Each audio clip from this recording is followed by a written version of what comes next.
On Wednesday, the New York Times issued an editorial filled with impotent rage and unexplored angst over President Trump. Supreme Court nomination of Judge Neil Gorsuch of the 10th Circuit Court of Appeals.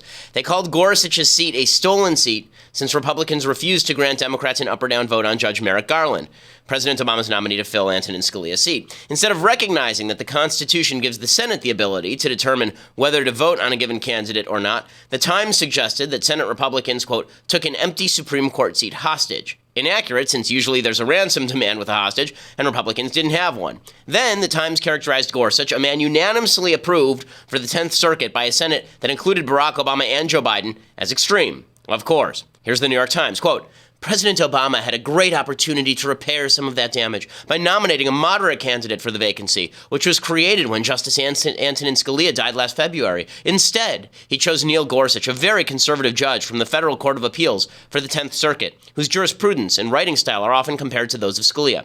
You mean Republicans appointed someone like Scalia to fill his seat? What horror! The Times acknowledged that normally they'd have no leg to stand on with regard to complaining about Gorsuch. But these, they say, are not normal times. The destructive lesson Senate Republicans taught is that obstruction pays off. Yes, it does. That's part of the constitutional system. And that's not actually a problem. The give and take, the grind and groan of politics, that's how the system is supposed to work. If Democrats don't like the outcome, tough. The Times is actually upset that the Supreme Court may no longer be a super legislature of leftists rewriting the Constitution to fit leftist ends. Here's their real complaint, quote, if Judge Gorsuch is confirmed, the court will once again have a majority of justices appointed by Republican presidents, as it has for nearly half a century. For starters, that spells big trouble for public sector unions and environment regulations and women's access to contraception. If Trump gets a chance to name another justice, the consequences could be much more dire. Or maybe Democrats could stop passing unconstitutional laws and demanding that the Supreme Court greenlight them. But that would be asking Democrats to, stop being Democrats. Perhaps the most foolish suggestion from the Times is the notion that Trump should actually govern like Hillary Clinton after beating her. Why? Because he refuses to, quote, acknowledge his historic unpopularity and his nearly 3 million vote loss to Hillary Clinton. A wiser president, faced with such circumstances, would govern with humility and respect for the views of all Americans, unquote. If the situation were reversed, does anyone think the Times would be calling for Hillary to nominate a moderate? Or would they be pushing for a gung-ho revision of the Constitution by judicial fiat, proclaiming a win is a win? Look, Trump promised a textualist for the court. He won. He fulfilled that promise. The Senate is doing its job. The Times is doing its job too, whining endlessly in incoherent fashion about losing. I'm Ben Shapiro. This is The Ben Shapiro Show.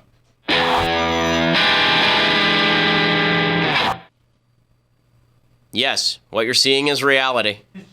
That's right.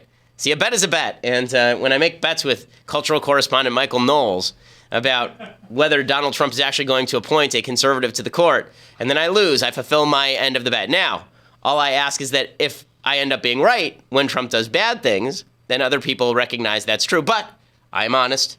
I was wrong. I was totally wrong about this. I said there was zero chance that Trump would nominate a textualist to the court because he didn't really care about the court, and also because Mitch McConnell was not going to invoke the nuclear option. We'll see about McConnell, but I have never been happier to be wrong. Donald Trump's pick of Neil Gorsuch is an excellent, excellent pick. Good for Donald Trump for proving me wrong. I hope he continues to do so. We'll get to all that in a second. First, we have to say thank you to our sponsors today over at Blue Apron. So, if you're somebody who is interested in cooking your own meals, but you don't know what recipes to use and you don't want to go shopping for the ingredients, that really is the most time-consuming part, going to the market and trying to find all the fresh ingredients, trying to figure out what the recipe actually says.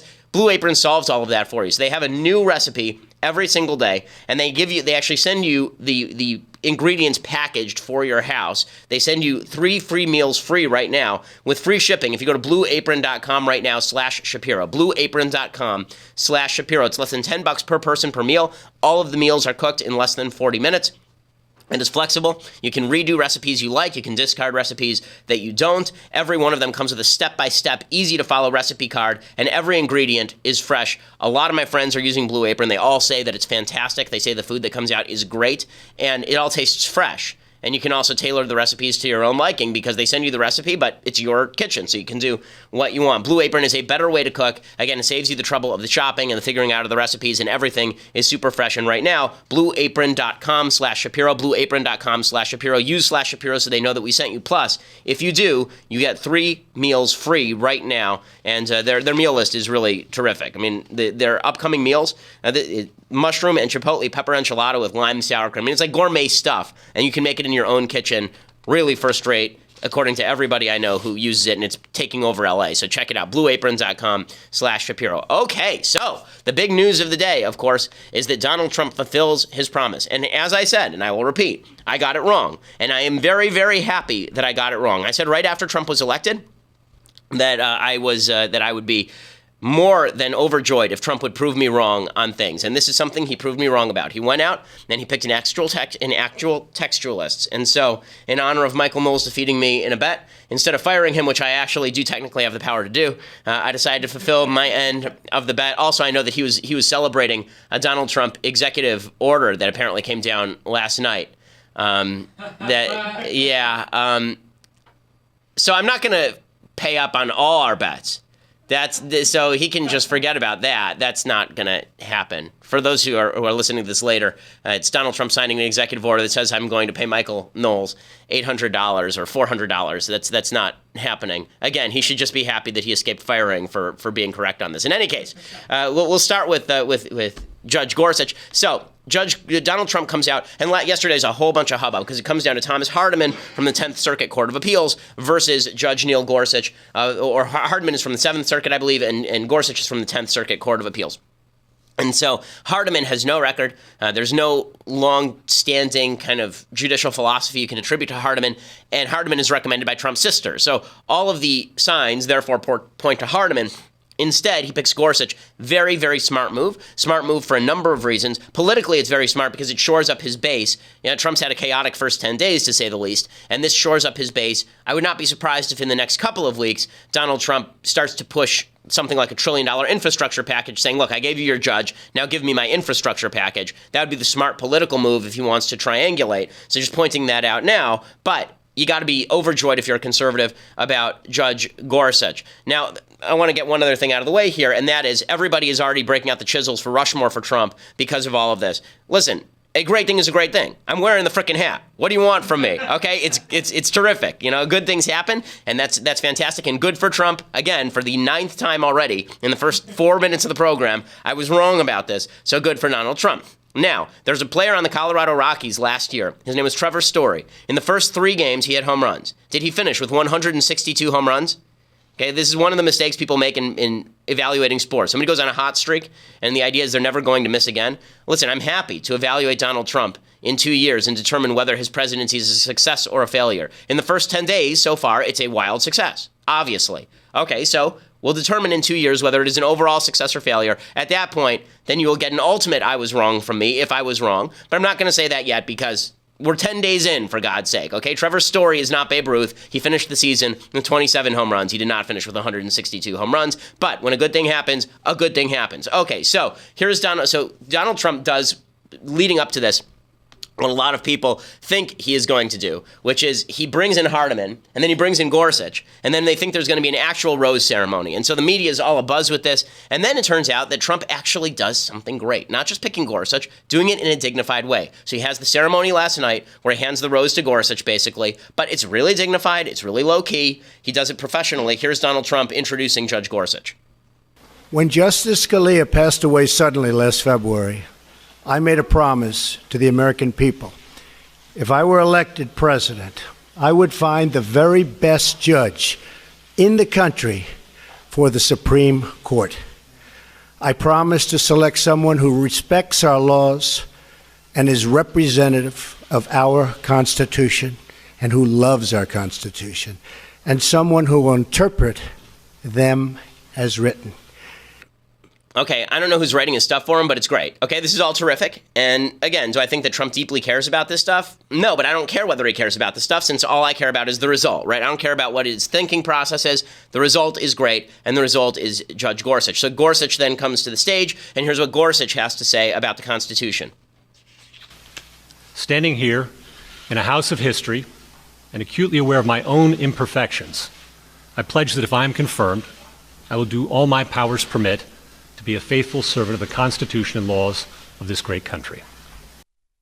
Okay, and then he continues along those lines by saying, he talks about Justice Scalia, who he was friends with. He said that he cried when Scalia died. Here's what he said about Justice Scalia. The towering judges that have served in this particular seat of the Supreme Court, including Antonin Scalia and Robert Jackson, are much in my mind at this moment.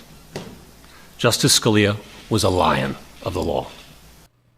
And he went on to talk about all the things he liked about Justice Scalia. Now, here's what you need to know about Gorsuch. So the reason I'm excited about Gorsuch, and I actually do have a good track record as far as picking Supreme Court judges. I'm the only person that I know who came out against Justice Roberts because I said that Roberts didn't have enough of a record. I like Gorsuch. I think Gorsuch is going to be very much like Alito. He'll actually be to the right of Alito. And the reason I say this is because from what we can tell based on the best available evidence, this is a guy who actually has a coherent judicial philosophy. And his judicial philosophy is that you ought to read the Constitution as it was meant when it was written. That's his philosophy, which is Scalia's philosophy as well. So he's great on a lot of issues. So he ruled that Obamacare could not stamp on the Little Sisters of the Poor, for example. He was on the court that ruled that, the appeals court that ruled that. Here's what he wrote in that case, quote, "All of us face the problem of complicity. All of us must answer for ourselves whether and to what degree we are willing to be involved in the wrongdoing of others. For some, religion provides an essential source of guidance both about what constitutes wrongful conduct and the degree to which those who assist others in committing wrongful conduct themselves bear moral culpability. This statute violates their faith, representing a degree of complicity their religion disallows." He's also ruled that the Ten Commandments is not establishment of religion in violation of the Constitution when put in public places, which is obvious. He's stood in favor of the constitutionality of the death penalty. He's ruled in favor of strengthened Second Amendment rights. And here's what he wrote in 2005 at National Review, quote, "American liberals have become addicted to the courtroom, relying on judges and lawyers rather than elected leaders in the ballot box as the primary means of affecting their social agenda on everything from gay marriage to assisted suicide to the use of vouchers for private school education. This overweening addiction to the courtroom as the place to debate social policy is bad for the country and bad for the judiciary." Gorsuch has said in a lecture just last April that Scalia's career reminds us of the difference between judges and legislators. He says judges should not be looking to appeal to their own moral convictions, but instead should apply the law as it is, focusing backward, not forward. That's important because very often you see people on the left of the court say that the law is designed to allow judges to look forward. He's saying we have to focus backward, not forward, looking to the text, structure, and history to decide what a reasonable reader at the time of the events in question would have understood the law to be, not to decide cases based on their own moral convictions or the policy consequences they believe might serve society best.